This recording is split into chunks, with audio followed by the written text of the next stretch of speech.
Ilha Grande é um paraíso coberto de mata tropical encravado no Atlântico Sul, entre os estados do Rio de Janeiro e São Paulo.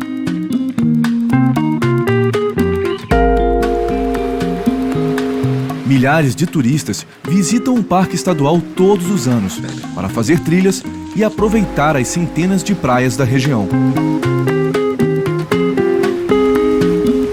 É também uma área de grande biodiversidade, que abriga milhares de espécies de animais e plantas, centenas delas endêmicas, ou seja, existem apenas aqui.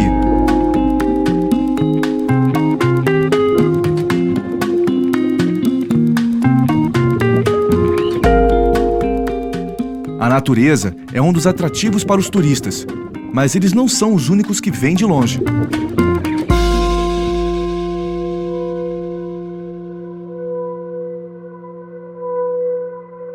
Esses animais de tentáculos amarelos e laranjas, presos às pedras, são conhecidos como corais-sol. Eles se destacam no cenário submarino porque não são daqui. Vieram de muito longe, do Oceano Pacífico.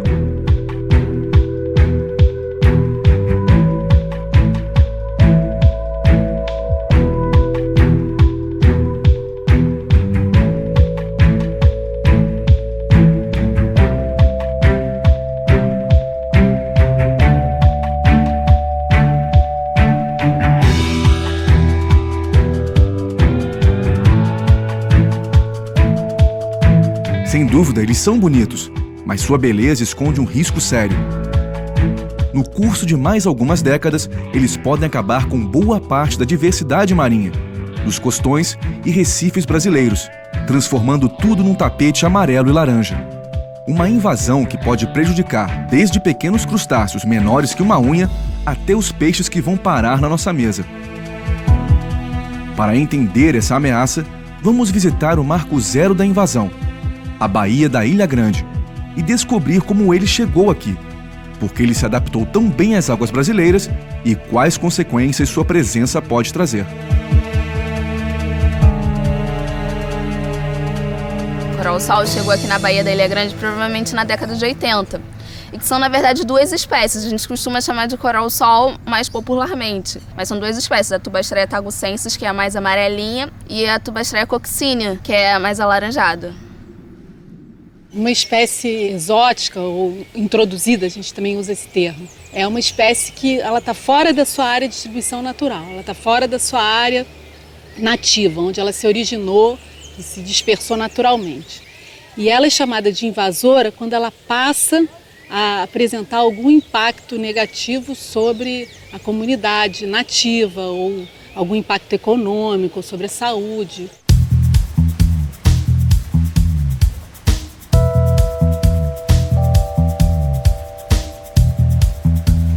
No Brasil, o principal núcleo de estudo das duas espécies pertence à Universidade do Estado do Rio de Janeiro. Desde o fim dos anos 90, dezenas de biólogos se dedicam a uma pesquisa exaustiva da espécie, seus hábitos e riscos, mergulhando com frequência nas águas ao largo da ilha para entender melhor a ameaça.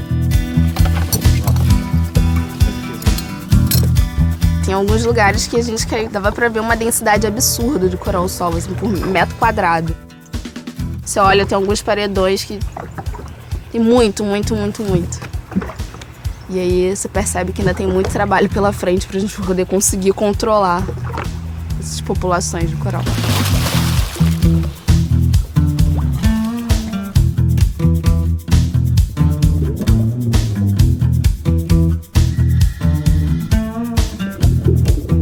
O coral-sol, ele cresce em média 1 centímetro ao ano. Isso para um coral é muito alto. Em média, os corais têm um crescimento de meio centímetro, 0,4. De modo geral, espécies de invasores têm alguns característicos que facilitam a sua expansão, né? Geralmente são de rápido crescimento, eles se produzem com facilidade, né? Muitas vezes as larvas ou os esporos que são produzidos em grande quantidade e rapidamente, né? Então, os organismos ficam sexualmente maduros bem cedo. Tudo isso facilita a expansão da população. O que acontece aqui no Brasil é que ele encontra alta disponibilidade de espaço para se estabelecer e não possui esses competidores e inimigos naturais que ele possui na área nativa.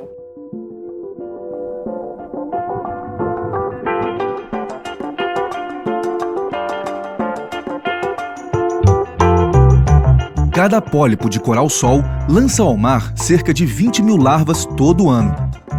Em aquários, já se observou que as larvas permanecem ativas por cerca de 100 dias. E quando aderem ao costão rochoso, vão se transformando em um coral que cresce e se espalha muito mais rápido que qualquer coral brasileiro.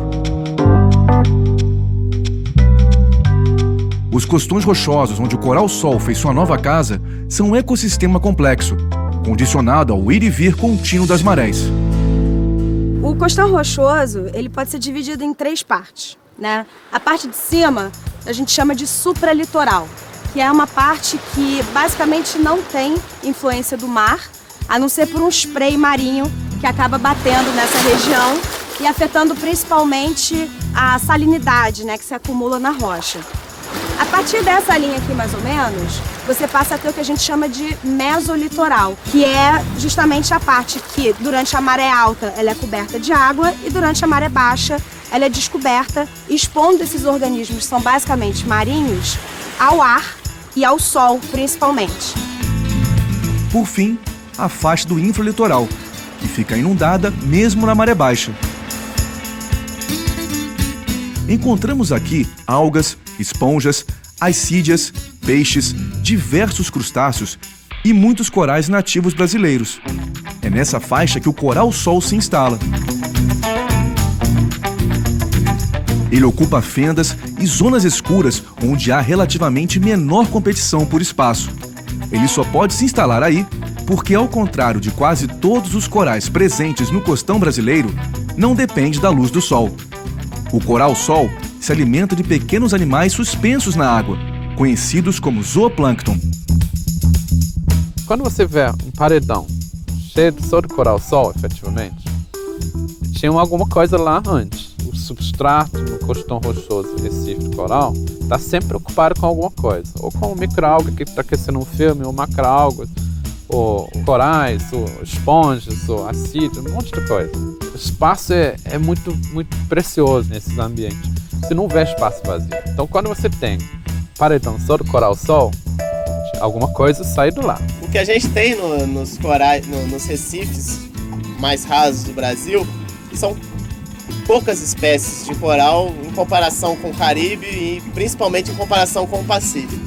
Dessa forma, o que acontece com uma espécie invasora do Pacífico, como é o coral-sol, é que ela vem de um local onde ela tem muito mais diversidade de competidores, de inimigos, e aqui ela não tem essa mesma recepção. E é o que acontece, ela acaba se estabelecendo muito mais facilmente e tendo uma distribuição muito mais ampla do que aquela que ela apresenta na área nativa, onde ela é controlada.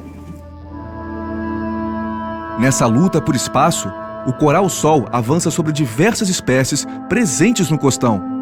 Perto da superfície, disputa espaço com mexilhões, cracas e outros animais. Mais abaixo, começa a tomar o espaço antes ocupado por esponjas, algas e pelo zoantídeo, popularmente conhecido como baba de boi ou babão. Em seguida, avança sobre algumas espécies presentes somente no Brasil, como o coral-cérebro Mucismylia híspida. Às vezes, observando embaixo d'água, você vê um coral-cérebro e no entorno dele já se estabelecendo pequenos pólipos ou até pólipos já grandes de coral-sol. Os pesquisadores já detectaram diversos indícios de que as duas espécies de coral-sol liberam toxinas capazes de atacar e danificar outros corais e afastar predadores como crustáceos e peixes. O que tende a acontecer, então, é o coral-sol causar necrose nesse coral-cérebro e, a partir de então, ocupar o espaço que ele ocupava. Tanto o coral Tubastrea tagucensis quanto Coccinia já extravasaram há muito as fronteiras da Baía de Ilha Grande. Já há registros de contaminação pelo coral-sol em Santa Catarina, São Paulo, no resto do litoral do Rio de Janeiro e Espírito Santo. Em sua expansão, as duas espécies chegaram a Salvador no começo de 2010. Entre esses dois locais fica o arquipélago de Abrolhos, berço de um dos ecossistemas marinhos mais diversos e sensíveis de todo o Atlântico Sul. Se o coral-sol continuar se dispersando e se estabelecendo ao longo da costa brasileira, ele pode realmente ameaçar a biodiversidade nativa. Imagina o coral-sol se estabelecendo, por exemplo, numa área como Abrolhos, né, que tem espécies que só são encontradas ali. Então ele vai ameaçar realmente essas espécies.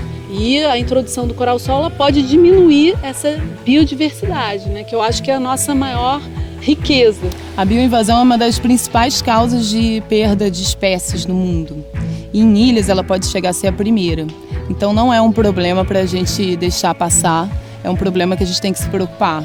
Ela causa prejuízo no mundo inteiro. Invasão biológica é uma forma de poluição, é um contaminante e que ele tem que ser tratado como tal. O país tem uma costa muito extensa, tem ainda refúgios naturais, recifes intocados, uma biodiversidade grande que a gente sabe que tem que ser preservada. E a invasão é uma ameaça concreta.